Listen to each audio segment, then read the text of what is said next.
안녕하십니까, 강영천입니다. 오늘이 대통령 선거가 끝나고 새로운 대통령이 발표된 3월 10일이고요. 제가 3월 5일 날 너무나 개인적으로 재밌는 경험도 하고 해서 한번 여러분들에게 소개를 시키고 싶습니다. 저한테 지금 현재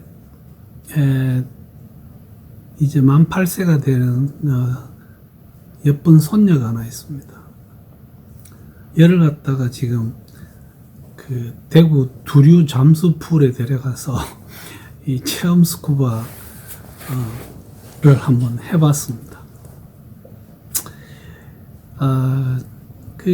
대구 두류 잠수풀에 와보신 분들은 수심이 얕은 어떤 플랫폼이 있고요. 그 아래쪽이 3m고 다시 경사진대로 내려가면 15m가 됩니다. 이번에 이 귀엽고 예쁜 우리 손녀가 두류풀 개장 후 만 10세 미만의 아이가 이 3m까지 내려가서 유영을 한 기록을 세웠습니다. 다음 방문 때 제가 5m에 한번 도전해 볼까 합니다. 그러면서 제가 생각했던 것이 이 소화 다이빙을 교육하는데 어떤 이슈들이 좀 있습니다. 그래서 그거를 한번 같이 토의를 해볼까 합니다. 우선 애들을 강습하는 기준이 있습니다. 나이에 따라서 할 수 있는 게 있고 해서는 안 되는 부분도 있고 이렇죠. 이거에서 가장 중요한 것이 제가 봐서는 이 프로그램을 진행하기 전에 이 보호자하고 완벽한 의사소통이 진행돼야 되고요. 그 다음에 이 교육 혹은 프로그램이 진행될 때는 다시 소아하고 직접 어떤 충분한 의사소통이 되어서 얘가 이것을 이해하고 있나 없나 이걸 봐야 될 겁니다. 그리고는 그냥 제 나름대로 이 소아를 스쿠버 이게 체험 다이빙이건 혹은 정식 오픈워터 다이브이건 얘들한테 강습을 할 때 아주 중요한 포인트가 한 10개 정도 한번 뽑아봤습니다. 그래서 그거 소개시켜 드리고 마지막으로 애하고 재밌게 놀았던 영상을 그냥 뒤에 다 붙여 놓겠습니다. 일반적으로 이게 사실 우리가 소아 하니까 조금 상당히 좀 나이 연령대가 많은데 일단 성인이 되면 만 18세나 만 68세나 사실은 다 이해하고 시키는 대로 잘 하고 하기 때문에 큰 문제가 되지 않습니다. 근데 소아의 경우에 우리가 만 15세에서 12세 정도 되면 이해할 거나 하고 시키는 건 잘 따라 합니다. 근데 이게 8세 지나서 8세, 9세, 이 10세 될 때까지의 지적 수준이 너무나 차이가 납니다. 그래서 풀에서 체험 스쿠버 다이빙 하는 경우는 옆에 RSTC 기준에 의하면 만 8세부터 시작을 합니다. 이렇게 어린, 예를 들어서 내가 만 6세 된 애를 데리고 물에 들어가면 안 되느냐, 경찰이 와서 잡아가는 건 아닙니다. 그러나 그 애들에게 우리가 정확한 어떤 체험 스쿠버 다이빙 자체를 진행할 수 없고, 특히 얘들이, 아직 다 크지 않은 상태에서 몸속의 질소가 축적될 때 어떤 버블이 생기고 이것이 성장판에 어떤 영향을 줄 수 있지 않을까 하는 어떤 두려움 때문에 너무 어린 애들에게는 다이빙을 시키지 않습니다. 그래서 일반적으로 수영장에서 하는 체험 스쿠버 다이빙은 이제 8세부터 시작합니다. 이게 제한 수역에서도 할 수 있다고 되어 있는데 제한 수역이라는 환경 자체가 사실 이 정도 연령대에게 이런 체험을 시키는 것은 제가 봐서는 좀 위험합니다. 체험 다이빙을 개방 수역에서 할 때도 이제 10세를 기준으로 그렇게 정해두었습니다. 이 오픈워터 다이버가 이제 주니어 과정은 10세에서 15세인데 이것도 그 10세에서 12세까지는 이 수심이 제한됩니다. 그리고 정식적인 일상적인 어떤 우리가 말하는 오픈워터 다이버 과정인 15세 이상이죠. 그래서 만 12세까지는 최대 수심을 12m로 제한하고 있습니다. 이것은 만약에 이렇게 따지면 12는 되고 13은 안 되냐 뭐 이런 식으로 따져보면 이건 말이 안 됩니다. 그래서 하나의 기준은 우리가 사람을 기준 세워놓고 좌우로 정렬하듯이 그 교육단체에서 어떤 기준을 잡아놓은 거기 때문에 교육하시는 혹은 프로그램에 참가하시는 소아 보호자들이 뭐 수긍을 하면 할 수 있는 거겠죠. 보호자에게 이 프로그램이 어떤 의미가 있는지 상세하게 설명이 먼저 돼야 됩니다. 그래서 이 보호자들이 그것을 이해하고 했다는 것을 반드시 서류에 서명을 해서 증거를 남겨놔야 됩니다. 그래야지 이게 나중에 법적인 문제에서 완전한 보호는 안 되더라도 유리한 고지를 점령할 수 있습니다. 문제는 이게 뭐 보호자하고 의사소통하면서 이게 위험성만 있다 강조해 보면 고객 다 떨어집니다. 그렇다고 해서 위험성을 설명하지 않으면 또한 책임에 문제가 생긴다는 그런 그 아이러니가 좀 있습니다만은 잘 설명해서 충분히 보호자들이 먼저 이해를 하는 것이 중요합니다. 그리고 그 설명하는 내용은 아주 정확해야 됩니다. 그 다음에 이제 그 꼬마들하고 직접 우리가 의사소통을 하는데 사실 그 만 12세 초등학교 수준에서 물론 초등학교 한 2학년부터 이제 만 8세가 되고 이게 시작하겠죠. 근데 우리가 이 핵심 내용을 설명했을 때 애들이 100% 이해한다는 것을 확인할 방법이 없습니다. 알았어요 하는데 그냥 그 이야기 들었어요 라는 의미인 경우가 많습니다. 그래서 어떤 거든지 간에 우리가 내가 설명했다고 해서 얘가 이해했다고 이해를 하면 안 됩니다. 그래서 설명해야 되는 부분은 설명하되 어쩌면 이 아이가 이것을 잘 100% 이해를 못했을 수 있다고 내가 간주해서 준비를 하고 대처를 해야 됩니다. 어떤 스킬을 가르칠 때 절대로 강제로 시켜서는 안 됩니다. 애들은 소아는 절대로 성인의 축소판이 아닙니다. 성인이 돼가는 아직 무르익지 않은 인간일 따름입니다.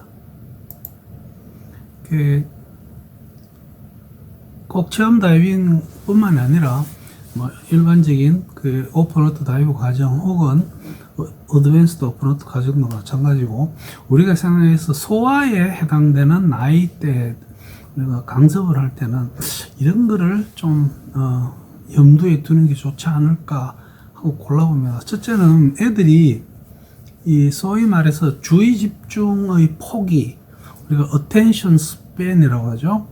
이게 좁습니다. 그래서 말로 설명하는 것보다는 시각적으로 보여주고 그 다음에 반복 연습을 하는 것이 매우 중요합니다. 그런가 하면 애들의 경우에 많은 경우에 내가 물속에 들어간다는 것, 그 다음에 물속에 몇 미터를 들어간다는 것과 얼마나 오래 있는가 하는 것을 마치 내 자신의 벼슬처럼 생각하는 그런 경우가 있습니다. 이 수심과 시간보다는 그냥 물속에서 호흡할 수 있다는 것, 물속에서 아름다운 것을 본다는 것, 이런 거를 애들이 자랑거리라고 생각할 수 있게끔 설명을 할 필요가 있습니다. 그래서 애들이 스스로를 자랑하는 것은 내가 물속에서 얼마 동안 어느 정도의 공기를 소모한다 이런 부분. 그 다음에 나는 물속에서 무중력 상태로 부력을 잘 잡으면서 있을 수 있다는 것을 자랑할 수 있게끔. 그 다음에 한 가지가 물속에서 꾸준히 잔압 체크를 하는 습관을 길러주는 것이 중요합니다. 브리핑을 할 때 그 풀에서 교육하는 것보다 우리가 해양에 애들 데려갔을 때 아주 상세하게 브리핑을 해줘야 됩니다. 특히 걔가 다이버라면 마지막 다이빙 했던 게 언제고, 교육받은 어떤 경험의 폭, 어느 정도 다이빙을 했고 마지막으로 한 다이빙이 언제이고, 과연 얘가 물속에서 부력 조절이 되는가, 이런 것을 잘 확인을 하는 것이 중요합니다. 애들에게 직접 우리가 BC의 인플레이션, 디플레이션을 할 수 있는지 한번 물 밖에서 확인을 해보는 게 좋은 방법입니다. 중요한 부분, 자격증을 가지고 있다고 해서, 인증증을 받았다고 해서 얘가 그 모든 것을 기억하고 잘 할 수 있다는 게 아니라는 점을 명심해야 됩니다. 그리고 내가 브리핑 했다고 해서 나는 이제 브리핑 했으니까 모든 책임에서 면제되는 게 절대로 아닙니다. 이것은 브리핑을 해도 들을 때 끄덕끄덕이었다고 해서 걔가 100% 그것을 이해하고 또 기억하고 있을 수 없다는 것을 여러분들이 명심을 해야 됩니다. 사실 다이빙을 만약에 어떤 애가 부모의 손에 잡혀서 수영장이건 혹은 바다로 왔을 때 과연 이 애들이 두려움에 젖어 있는 애들이 많을까요? 안 그러면 물속에 들어가는 것에 대한 기대감이 많을까요? 사실은 두려움이 더 많습니다. 특히 애들은 바다에서 물에 들어갈 때 물속에서 상어를 만나면 어떡하죠? 하는 큰 공포심을 가지고 있는 경우들이 있습니다. 그래서 이런 것이 두려워할 이유가 없다는 점을 잘 설명해 줄 필요가 있습니다. 그리고는 만약에 어떤 애가 지금 이제 입수를 하려고 하는데 물 밑으로 들어가려고 하면 배 아파 이렇게 나옵니다.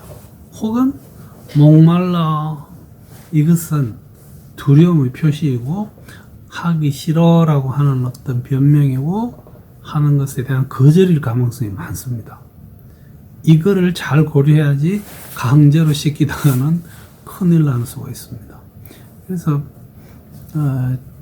소위 이 아이의 현재 심적인 상태가 어떤지 잘 파악할 필요가 있습니다. 장비인데요, 이거 굉장히 중요하죠.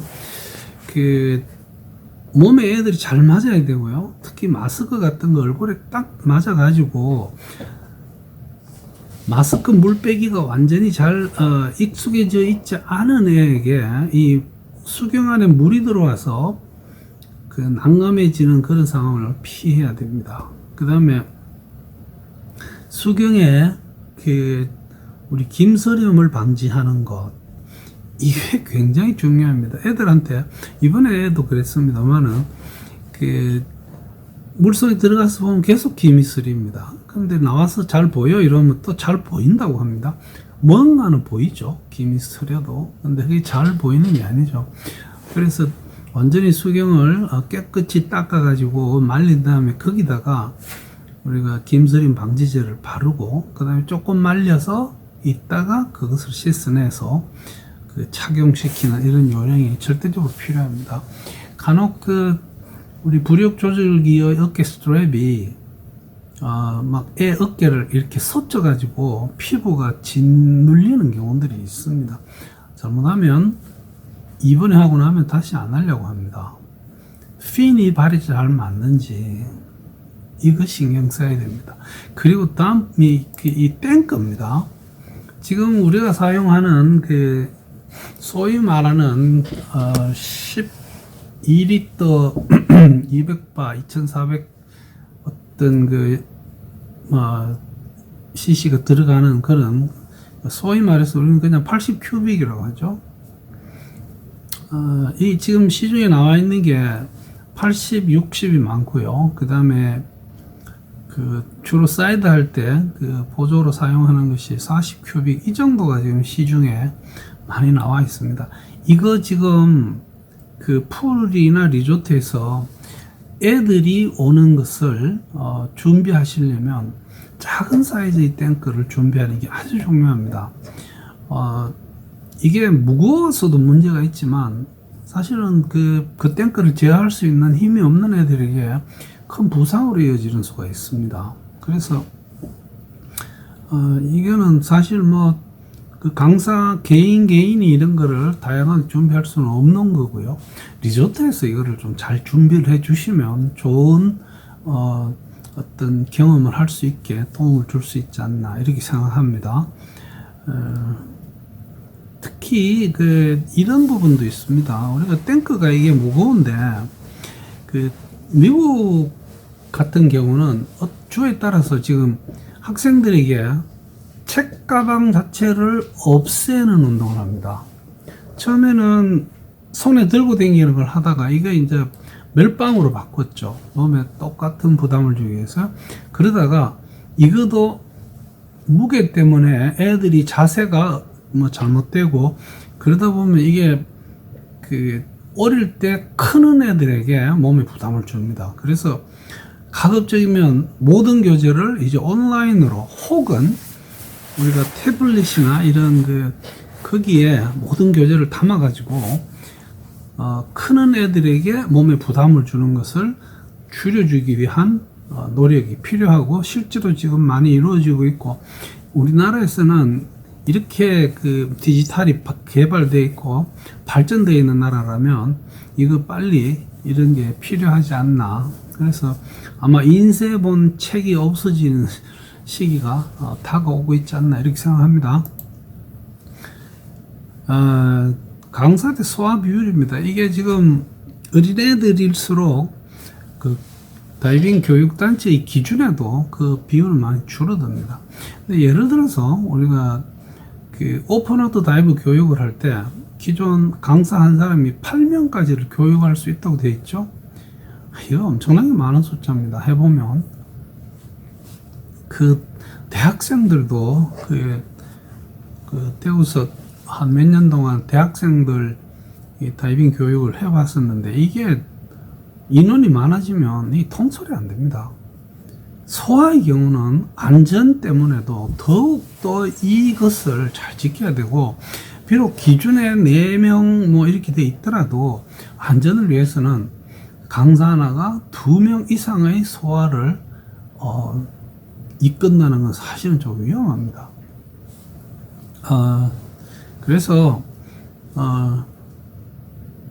10세가 안 된 애들요 최대가 2대1이고 부모들이 가끔 형제를 데려오면 뭐 2대1이고 가급적이면 한 애를 데리고 하는 게 어떨까. 저는 이 손녀 지금 밑에 이 사진에 보시면 거의 이 자세로 처음부터 끝까지 있었습니다. 이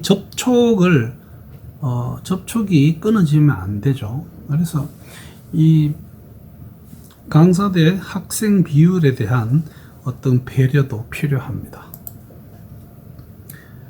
강사는 소아를 강습할 때 물 속에서 물 밖에서 거의 베이비시터라고 생각해야 됩니다. 이게 내가 나는 설명할 거 다 했고 그 다음에 물 속에서 가이드만 하면 되지 이렇게 생각하시면 큰일 납니다. 완전히 언제든지 그 애를 내가 제어할 수 있는 그런 상태를 유지하면서 애들을 돌봐야 됩니다. 그래서 접촉을 유지하는 것은 굉장히 중요하고요. 이 강사이면서도 보호자이면서 가이드이면서 형이고 누나라고 생각을 해야 될 것입니다. 이 다이빙 끝나고 나면 그 애한테 실제 있었던 잘한 부분을 적극적으로 칭찬을 해주는 것이 그 애의 미래에 굉장히 중요합니다.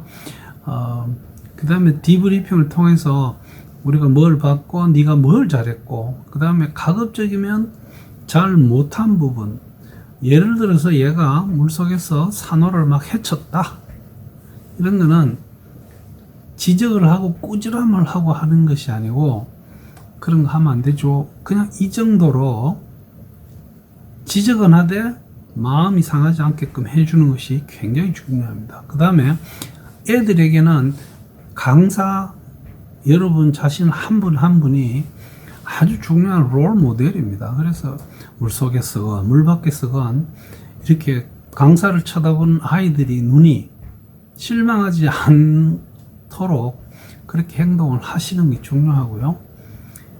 소아는 우리 스쿠버 다이빙 뿐만 아니라 모든 일에서 우리의 미래가 되죠. 그래서 그들을 잘 이끌어서 우리가 스쿠버 다이빙에 대한 영감을 주고, 또한 여러분들은 그 꼬마들한테서부터 영감을 받을 수 있을 겁니다. 많은 어떤 교육의 기회를 잡으시기 바라고, 애들에게 좋은 경험을 주어서 미래 다이빙 산업을 아주 키울 수 있는 그런 역할을 해 주셨으면 합니다. 결론적으로 한 번 더 말씀드리자면, 소아 스쿠버 다이빙에서 가장 중요한 것은 안전입니다. 여러분들이 이 보호 의무를 소홀하는 것은 여러분을 위해서, 그 다음에 그 아이를 위해서, 또 여러분들에게 그 아이의 다이빙 교육을 맡긴 부모들에게 절대로 해서는 안 되는 일이라고 생각합니다. 그 다음 한 가지가, 애들은 지적 수준이 평소에 말하는 거하고 이런 어떤 육체적인 운동을 교육받을 때하고는 다릅니다. 스쿠버는 특히 굉장히 지적인 이해가 필요한 부분입니다.